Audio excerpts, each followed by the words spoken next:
Hi hello കൂട്ടുകാരെ, എല്ലാ കൂട്ടുകാർക്കും നമ്മുടെ ആര്യയുടെ മിത്രയുടെ ഒരു അടിപൊളി സ്വാതന്ത്ര്യം 2-ൻ്റെ പ്രൊമോ റിവ്യൂവിലേക്ക് സ്വാഗതം. അങ്ങനെ നമ്മുടെ ആര്യ പതിവ് പോലെ തന്നെ നേരം വൈകിയാണ് ഈ പ്രാവശ്യം വന്നിരിക്കുന്നത്. വന്ന വശം തന്നെ വാതിലിൽ ഇങ്ങനെ കൊട്ടി വിളിക്കുകയാണ് മിത്ര മിത്ര എന്ന് പറഞ്ഞിട്ട്. മിത്രയാണെങ്കിൽ പതുക്കെ വന്നിട്ട് വാതിൽ ഓർക്കണ സമയത്ത് നമ്മുടെ ബാലൻ ഈ വാതിൽ ഓർക്കണ ശബ്ദം കേട്ടിട്ട് പതുക്കെ എണീക്കുകയാണ്. ഗോമതി ഗോമതി ആരോ ഈ സമയത്ത് വാതിലിൽ മുട്ടണമെന്ന് പറയുന്ന സമയത്ത് ഗോമതി ഒന്നും ശ്രദ്ധിക്കാണ്ട് ഗോമതി കിടന്നുറങ്ങാണ്. പിന്നീട് ബാലൻ ആ പുതപ്പ് അങ്ങോട്ട് മാറ്റണ സമയത്ത് ഗോമതി എണീക്കാൻ കേട്ടോ. ബാലട്ട എവിടേക്കാണ് ഈ പോകണമെന്ന് ചോദിക്കുമ്പോൾ വാതിൽ ആരോ മുട്ടിയിട്ട് ആരാ നോക്കട്ടെ എന്ന് പറഞ്ഞിട്ട് പോകാൻ നിൽക്കുകയാണ്.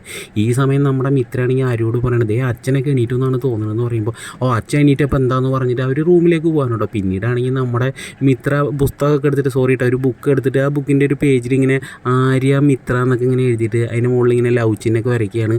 അപ്പോൾ നമ്മുടെ ആര്യ ചോദിക്കുന്നുണ്ട് എന്താ മിത്ര നീ കുറേ നേരമായാലും എഴുതാൻ തുടങ്ങിയിട്ട് എന്താണെന്ന് പറയുമ്പോൾ അത് കാണിച്ചു കൊടുക്കുന്നുണ്ട്. അത് കാണുമ്പോൾ ഭയങ്കര ഒരു സന്തോഷമാണ് നമ്മുടെ ആര്യയ്ക്ക്. അപ്പോൾ എല്ലാവർക്കും ഈ ഒരു പ്രൊമോ റിവ്യൂ ഇഷ്ടമായിരുന്നെങ്കിൽ ഒന്ന് ലൈക്ക് അടിച്ചൊന്ന് സബ്സ്ക്രൈബ് ചെയ്യണം കേട്ടോ കൂട്ടുകാരെല്ലാവരും.